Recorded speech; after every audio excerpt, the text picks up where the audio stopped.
എല്ലാവർക്കും നമസ്കാരം. ഇന്നത്തെ പായസം ഏതാണെന്ന് നമുക്ക് നോക്കാം. ഇന്ന് ഞാനിതാ അനാറ് വെച്ചിട്ടുള്ളൊരു പായസം ഉണ്ടാക്കുന്നത്. മാതള നാരങ്ങ അത് വെച്ചിട്ടാണ് ഉണ്ടാക്കുന്നത്. അപ്പോൾ അതിന് വേണ്ടുന്ന ഇൻഗ്രീഡിയൻസ് എന്തൊക്കെയാണെന്ന് നോക്കാം. ഞാനിതാ ഇടത്തരൊരു മാതള നാരങ്ങ തൊലിയൊക്കെ കളഞ്ഞ് അതിനുള്ള വൈറ്റ് കളറൊക്കെ മാറ്റി അടർത്തി വെച്ചിരിക്കുന്നതാണ്. ഇതാ ഒരു ബൗളിലോട്ട് എടുത്ത് വെച്ചിട്ടുണ്ട്. അതുപോലെ തന്നെ തേങ്ങാപ്പാൽ 2-ാം പാലും 1-ാം പാലും എടുത്ത് വെച്ചിട്ടുണ്ട്.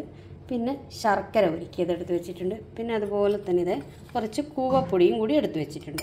പിന്നെ കുറച്ച് നെയ്യും ഉപ്പും. വളരെ കുറച്ച് ഇൻഗ്രീഡിയൻസ് മാത്രമേ വേണ്ടൂ. പെട്ടെന്ന് ഉണ്ടാക്കുകയും ചെയ്യാം ഈ പായസം.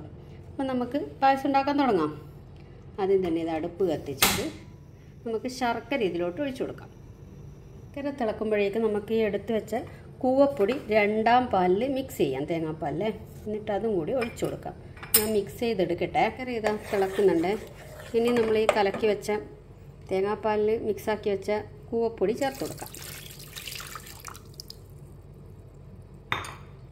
ഇനി ഇത് നല്ലപോലെ തിളച്ച് വരട്ടെ, ഒന്ന് കുറുകി വരട്ടെ. കൂവപ്പൊടി ശർക്കരയൊക്കെ നല്ലപോലെ കുറുകിയ തേങ്ങാപ്പാൽ 2-ാം പാൽ പറഞ്ഞില്ലേ, പെട്ടെന്ന് ഉണ്ടാക്കാൻ പറ്റുന്ന പായസമാണ്. തിളച്ച് വന്ന് ഇനിയിപ്പോൾ നമ്മൾ എടുത്ത് വെച്ച അനാറ് ഇതിലോട്ട് ഇട്ട് കൊടുക്കാം. ഞാൻ മുഴുവനായിട്ട് ഇട്ട് കൊടുക്കുന്നില്ലേ, നോക്കിയിട്ട് ഇടുന്നുള്ളൂ.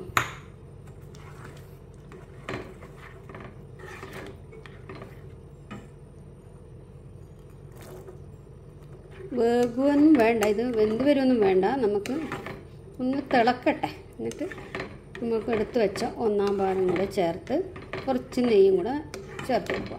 പായസം റെഡിയാവുമ്പോഴേക്കും ഇത് അനാറ് കൂടി ഇട്ട് കൊടുത്തു. ഒന്ന് ചെറുങ്ങനെ ഒരു തിള വരുന്നുണ്ട്. അങ്ങനെ ഒരു നുള്ളു ഉപ്പിട്ട് കൊടുക്കട്ടെ.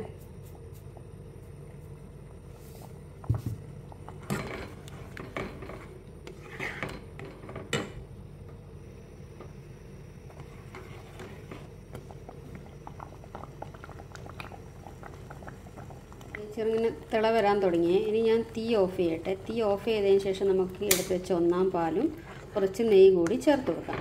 തീ ഓഫ് ചെയ്തേ. ഇനി ഞാൻ ഈ 1-ാം പാൽ ഒഴിച്ചു കൊടുക്കട്ടെ.